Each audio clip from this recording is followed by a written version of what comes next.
इथरों के भौतिक गुण। निम्नतर सदस्य गैस हैं अथवा वाष्पशील द्रव हैं। इनकी वाष्प बहुत अधिक ज्वलनशील होती है। समान कार्बन युक्त एल्कोहल की अपेक्षा इनके क्वथनांक कम होते हैं, क्योंकि इनमें हाइड्रोजन बंध द्वारा आणविक संगुणन संभव नहीं होता है। इनका घनत्व जल की अपेक्षा कम होता है। ये जल से हल्के और उसमें अविलेय होते हैं। जल में इनकी विलेयता को एल्कोहल मिलाकर बढ़ाया जा सकता है। एल्कोहलों के रासायनिक गुण। ईथर की संरचना RCH2O CH2R से स्पष्ट है कि यह निम्नलिखित 4 प्रकार की रासायनिक अभिक्रियाएं देता है। एल्किल समूह की प्रतिस्थापन अभिक्रियाएं, ईथरीय ऑक्सीजन परमाणु पर उपस्थित एकाकी इलेक्ट्रॉन युग्मों के कारण अभिक्रियाएं, कार्बन ऑक्सीजन बंध विदलन अभिक्रियाएं और अन्य अभिक्रियाएं। पहली है एल्किल समूह की प्रतिस्थापन अभिक्रियाएं। हैलोजनीकरण।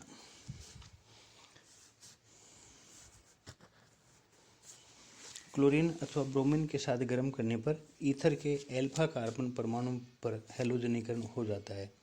ईथरीय ऑक्सीजन परमाणु से संलग्नित कार्बन पर उपस्थित हैलोजन परमाणु क्लोरीन अथवा ब्रोमीन के द्वारा प्रतिस्थापित हो जाता है। प्रतिस्थापित उत्पाद अभिक्रिया की दशा पर निर्भर करता है। एथोक्सी एथेन की हैलोजन के साथ अभिक्रिया का उदाहरण लेते हैं।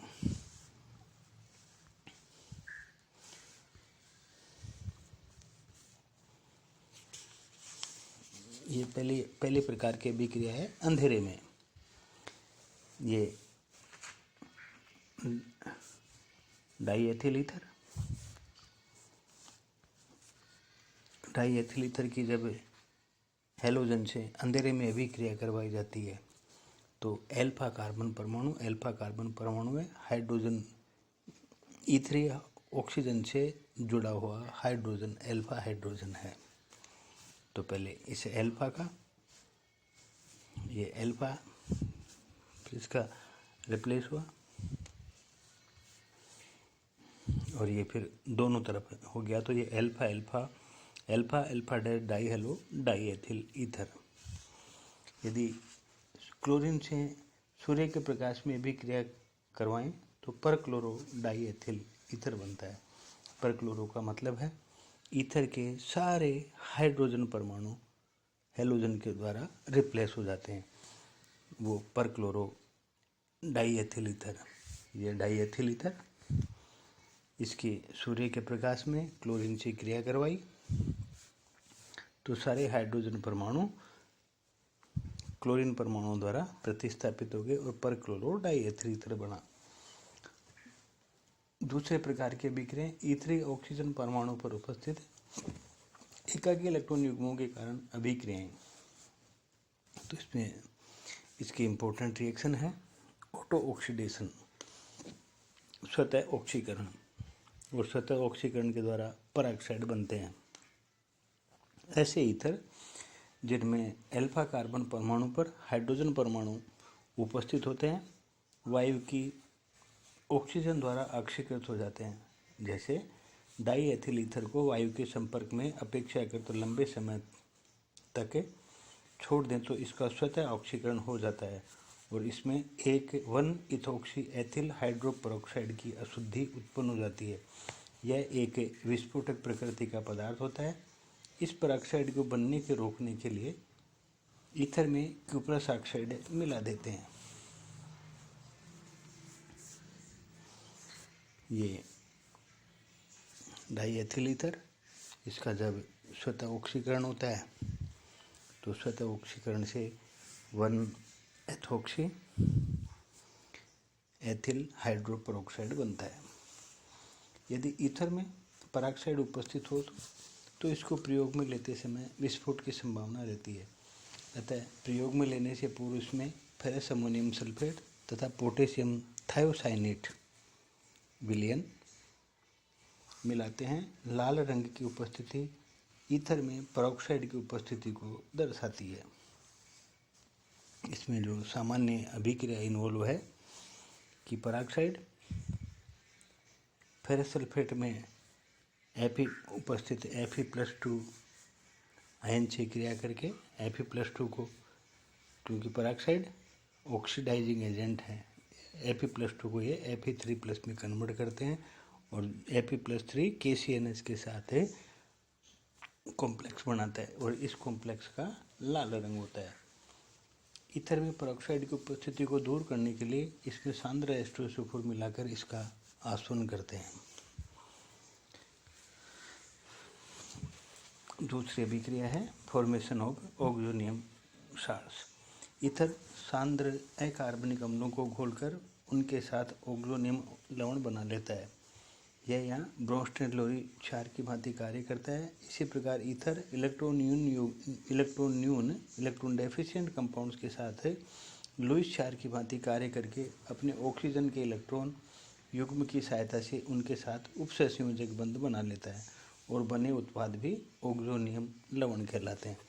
लुईस क्षार का मतलब वो जो एक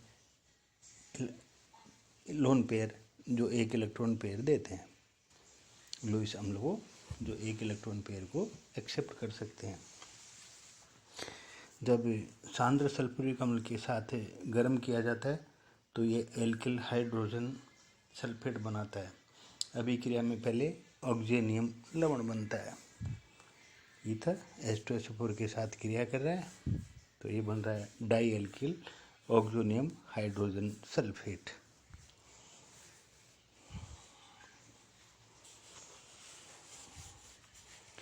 तीसरे प्रकार की इसकी अभिक्रियाएं हैं कार्बन ऑक्सीजन बंध के विदलन के कारण अभिक्रियाएं। तो पहली अभिक्रिया है कार्बन ऑक्सीजन बंध के विदलन की जल अपघटन। जब ईथर को तनु H2SO4 के साथ उच्च दाब पर गर्म करते हैं तो एथेनॉल प्राप्त होता है। यदि ईथर को उच्च दाब पर अति तप्त भाप के साथ अभिकृत किया जावे तो भी इसका जल अपघटन होकर एथेनॉल प्राप्त होता है।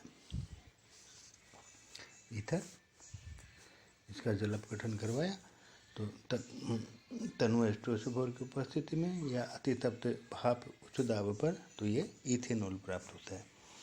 दूसरी इसकी अभिक्रिया है हाइड्रोजन हैलाइड के साथ।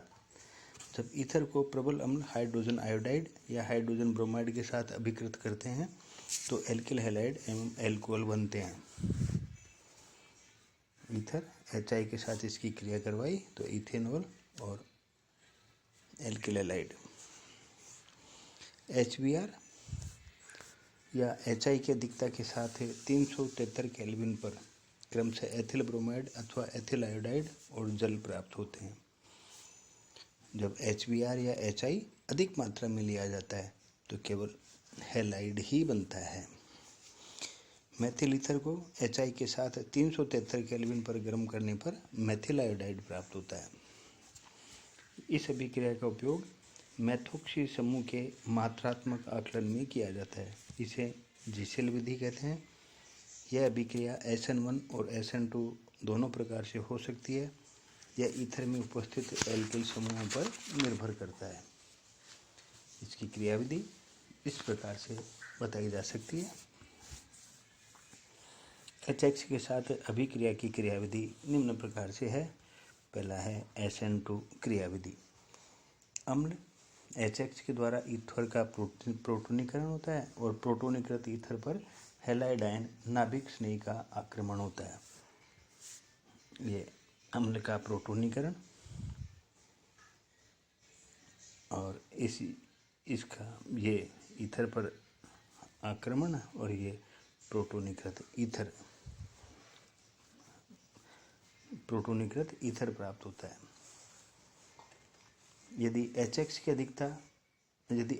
अधिकता में उपस्थित हो तो उत्पाद के रूप में प्राप्त ROH एल्कोहल HX से विक्रिया कर लेता है। ये ROH ये बना, इसमें अभिक्रिया में ROH बना, एल्कोहल बना, ये एल्कोहल HX से विक्रिया कर लेता है और एल्किल हैलाइड देता है। SN1 क्रियाविधि, इसमें प्रोटोनीकृत ईथर से कार्बोनियम आयन बनता है। ये प्रोटोन निकला, एसिड से प्रोटोन निकला, ईथर से ये प्रोटोनीकृत ईथर बना और ये प्रोटोनीकृत ईथर से कार्बोनियम आयन और इस कार्बोनियम आयन और एल्कोहल बना, और जो H- निकला था उससे ये एल्किल हैलाइड बनाता है। यदि मिश्र ईथर में एक मेथिल समूह है और दूसरा प्राथमिक या द्वितीयक एल्किल समूह तो मेथिल हैलाइड बनता है और अभिक्रिया SN2 क्रियाविधि से संपन्न होती है।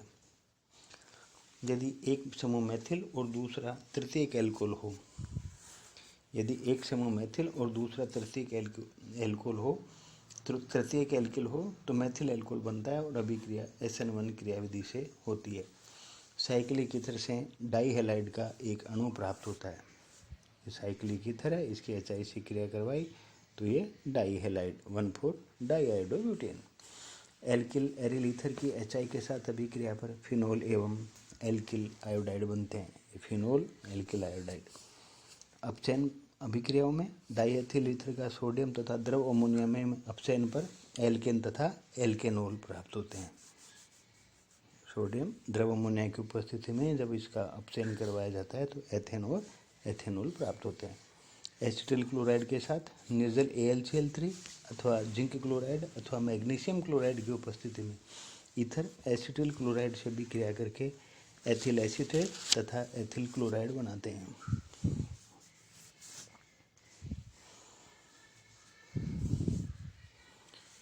ये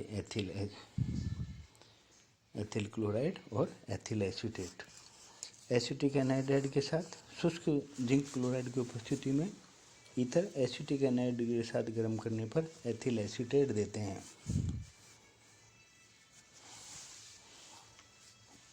इसकी अन्य अभिक्रियाओं में carbon monoxide, ether carbon monoxide के साथ 398 से 423 केल्विन तापक्रम एवं 500 वायुमंडलीय दाब पर उत्प्रेरक BF3 एवं अल्प मात्रा में जल की उपस्थिति में एथिल प्रोपेनोएट एक एस्टर बनाते हैं।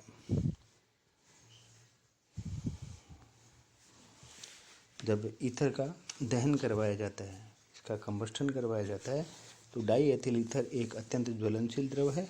यह वायु में प्रकाश युक्त ज्वाला के साथ जलकर कार्बन डाइऑक्साइड तथा जल बनाता है। ये ईथर ऑक्सीजन के साथ क्रिया करके CO2 और H2O में कन्वर्ट हो जाता है।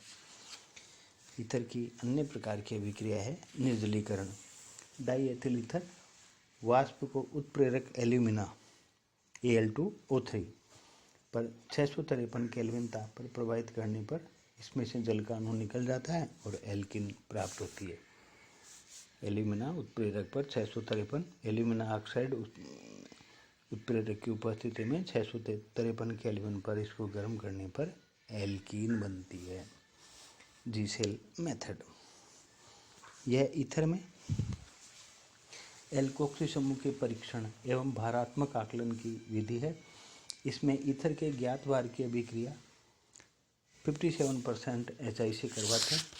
अभिक्रिया के फलस्वरूप बने वाष्पशील एल्किल आयोडाइड को सिल्वर नाइट्रेट के एल्कोहली विलयन में अवशोषित कर लेते हैं। एल्किल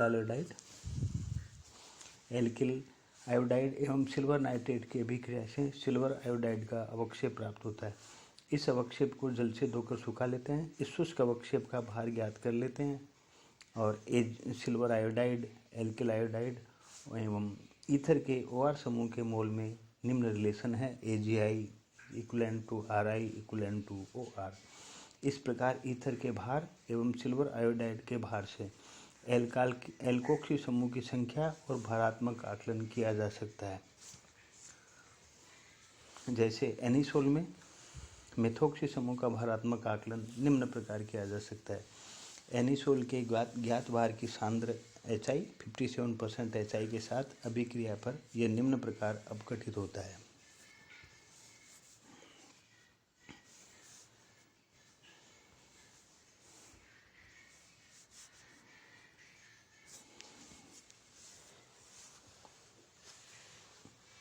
एनिसोल HI के साथ इसकी क्रिया करवाई तो ये फिनोल और मिथाइल आयोडाइड में परिवर्तित हुआ।